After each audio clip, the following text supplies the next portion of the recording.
Thank you, President Johnson, for that very kind introduction. Good morning to everyone gathered here this morning for this wonderful celebration of personal achievement. Greetings to the Board of Trustees, members of the administration, faculty, friends and parents of the graduates. But most importantly, good morning, graduating class of 2016. What an awesome challenge and honor it is to speak with you for a few moments this morning. You have met all the tremendous challenges and hard work that is taken to occupy the seat that you hold this morning. I can remember quite clearly 53 years ago as I sat with a much smaller Ordigger class of 159 men, waiting to receive my silver diploma, but importantly, relishing my personal feeling of achievement. My wish that morning was that everything would go much faster, the speeches shorter, but please hurry up and give me my silver diploma that I had worked so hard for and wanted so badly. So for my part in today's ceremonies, I promise to be brief, be factual, and very soon be gone. It was almost 60 years ago that I walked down Maple Street as a Young Minds freshman, as I did earlier this morning, to attend my first football practice. So many of the thoughts that I had this morning were the same thoughts I had way back then.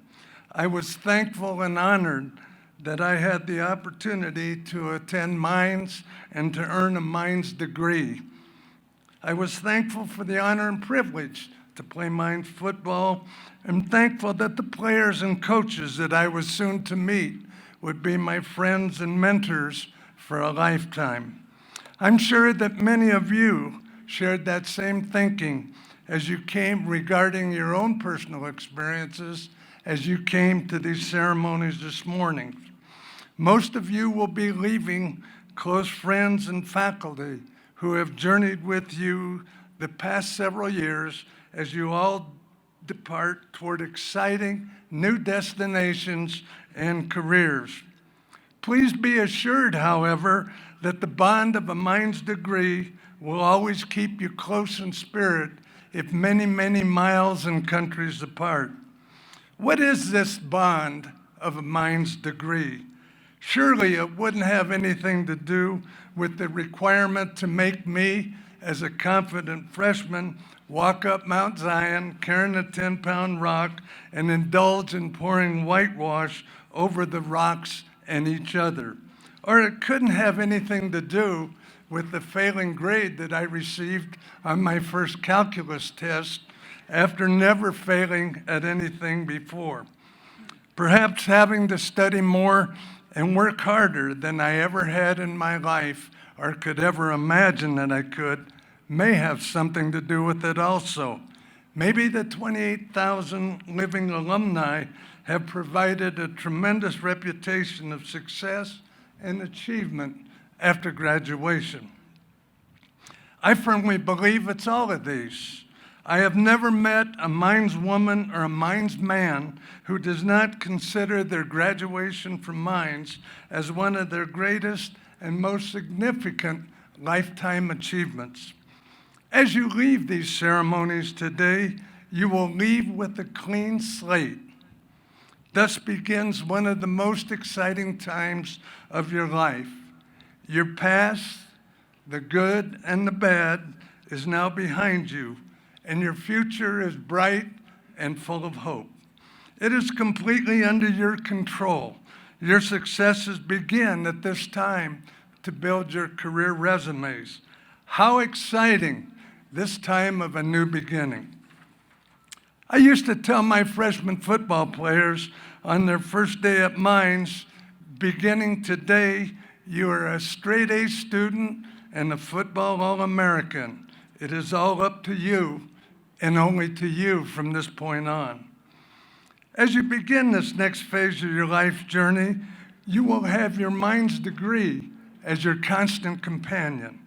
It will provide the knowledge to help you solve society and the world's most complex problems. The confidence to know that even the most complex problems are solvable and that you have the ability to play an important role in their solutions. The knowledge that only through hard work will the tough problems be solved, and you just completed 4 of the toughest and hardest years of your lives. The understanding that teamwork and the ability to work in team is a tool necessary for the modern engineer and scientist, and a reminder that each challenge must be solved and our lives lived and governed in an ethical manner. With your degree today, you will join an alumni body of 28,000 men and women located in all parts of the world. Until today, the alumni have built the reputation of Mines by their excellent successes in their chosen careers. Today, you will immediately become a member of this esteemed body and begin adding your successes to the Mines reputation. I would be remiss if I didn't reflect for just a moment on several of the changes that I have witnessed during my time on campus. I think the transition from close to an all-male undergraduate body in the mid-'60s to today's enrollment of an undergraduate body comprised of 1/3 women. This very positive change has enhanced the school in all facets of its existence. Another is the extension of the number of degree and minor offerings, enabling today's graduates a great flexibility of career choices. And in finality, the transition from a much smaller campus with very little campus housing and non-existent facilities for teaching and research and other facilities for the enhancement of student life compared to the state-of-art facilities we all enjoy on our campus today. Mines enjoyed the reputation of excellence in everything that we do in the mid-'60s and continue to enjoy that same reputation and respect today. I have great confidence that as this class begins its lifetime journey, the standard that you will set for those ore diggers that follow will be of the highest and most challenging degrees. Mr. Joseph Plumeri, at one time a co-owner of the New York Yankees, once said, "You can Google for an answer, you can Google for a career, and you can even Google for a mate, but you can't Google to find out what's in your heart, that passion that lifts you skyward." I believe the following unauthored story entitled "The Rose" speaks volumes about how we all hope to live our lives and the importance of passion in our hearts. And it goes something like this. The first day of school, our professor introduced himself and challenged us to get to know somebody that we didn't already know. I stood up to look around when a gentle hand touched my shoulder. I turned around to find a wrinkled little old lady beaming up at me with a smile that lit up her entire being. She said, "Hi, handsome. My name is Rose. I'm 87 years old. Can I give you a hug?" I laughed and enthusiastically responded, "Of course you may." And she gave me a giant squeeze. "Why are you in college at such a young, innocent age?" I asked, and she jokingly replied, "I'm here to meet a rich husband, get married, and have a couple of kids."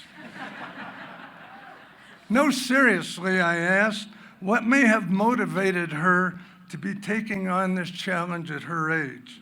I always dreamed of having a college education, and now I'm getting one, she told me.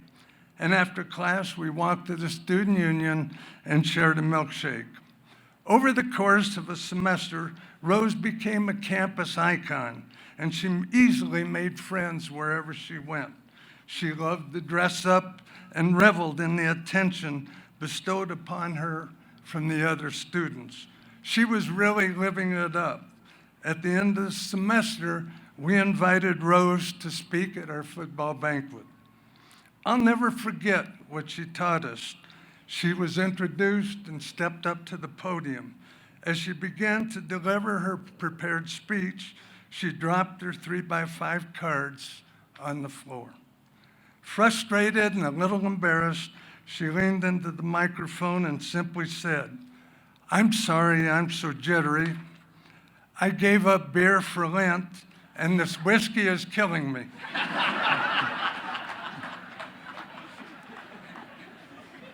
I'll never get my speech back in order, so just let me tell you what I know.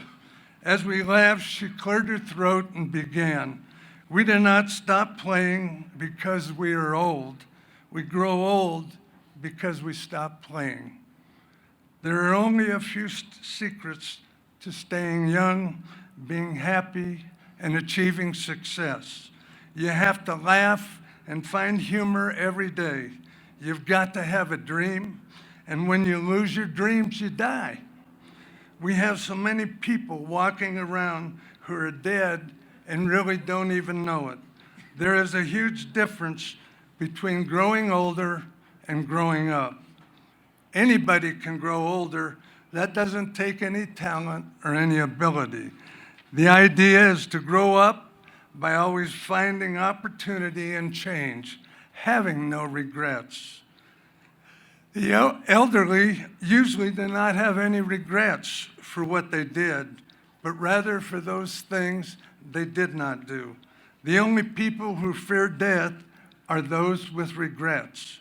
She quoted her favorite verse from the song titled "The Rose" by Amanda McBroom. It's the heart afraid of breaking that never learns to dance.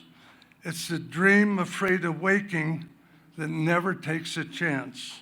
It's the one who won't be taken, who cannot seem to give, and the soul afraid of dying that never seems to live. At the year's end, Rose finished the college degree she had begun all those years ago, and 1 week after graduation, she died peacefully in her sleep. Over 2,000 college students attended her funeral in tribute to the wonderful woman who taught by example that it's never too late to be all you can possibly be.